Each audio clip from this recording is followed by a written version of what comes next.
Hi everyone, hope all are doing great. And I know it's been a little long since I have posted something, but here I am today. And hopefully this video will be as informative as the others. And this was a concern that was raised by someone, and I thought like it's a good topic to put forward a video on that. And the topic for today is how to get an SSN as an international student. Now, SSN is Social Security Number, and you can correlate this with an unique identification number. And this is something that really proves your identity in US. It's a unique number, so everyone will have this number different. And this really helps you in, like, I think everything that you try to like open up a new account. It's a bank account, it's a store account, you apply for a student loan, and any of the transactions that take place, everything will require this unique number. And this is why it is called the Social Security. It's a kind of secure number that proves your identification in US. And as an international student, this number specifically states that you are authorized to work in the United States. It's not your employment authorization document or any sort kind of that identification, but it's a unique number that proves that you are doing everything in US on a legal basis. Now, the steps to get an SSN and how I got my SSN is what I'm going to share in this video. So do recommend to stick till the very end, as it will be really, really helpful and informative as well. Now, when I came in 2019 in spring as an international student, things are always very much overwhelming. It's a new place, it's a new course, new education system. So it takes time to adapt to a lot of things. For me as well, couple of months just flew. Actually, they passed by so quickly, and it was like just trying to get a hold of different things. And in March, I realized that a lot of my fellow international students are looking for an on-campus job. And then when I too realized that, okay, it's time for me to look for something and start working soon. Uh, However, soon I got to know that it's an ongoing semester and a lot of on-campus jobs were already filled, and there was nothing new that was coming up right now.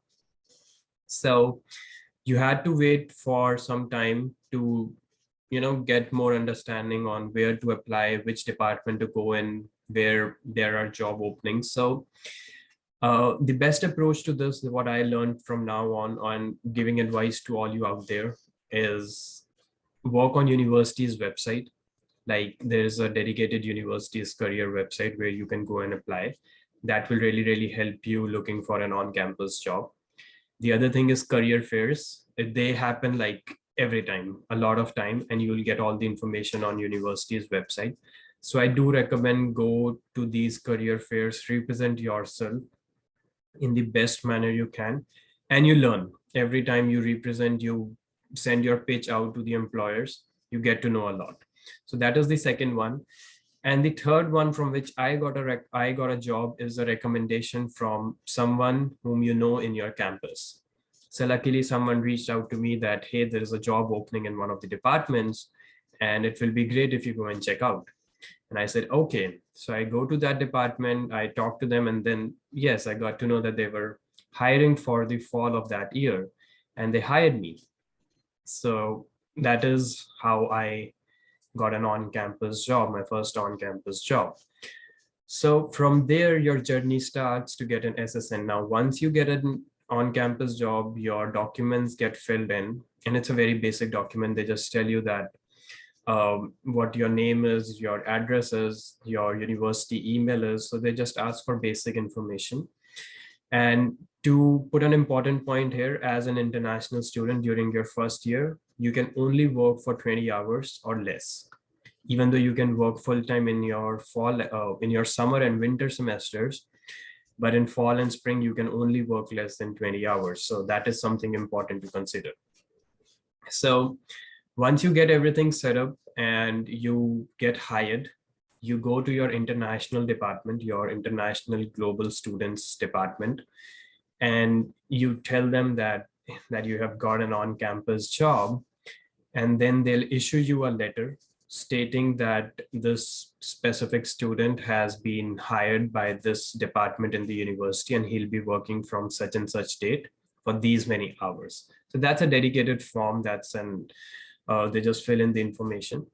Now, once you have these two forms, the first one from the department that hired you and the second from a form from your international office, you take these two forms along with your other student ID and whatever your other form of documents you have.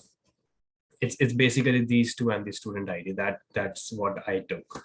You set up a time and like you see where is your nearest social security office and you go to that office. And the one that I went was very close to my university. So you go there and the whole environment is very similar as I experienced as I went for my US visa.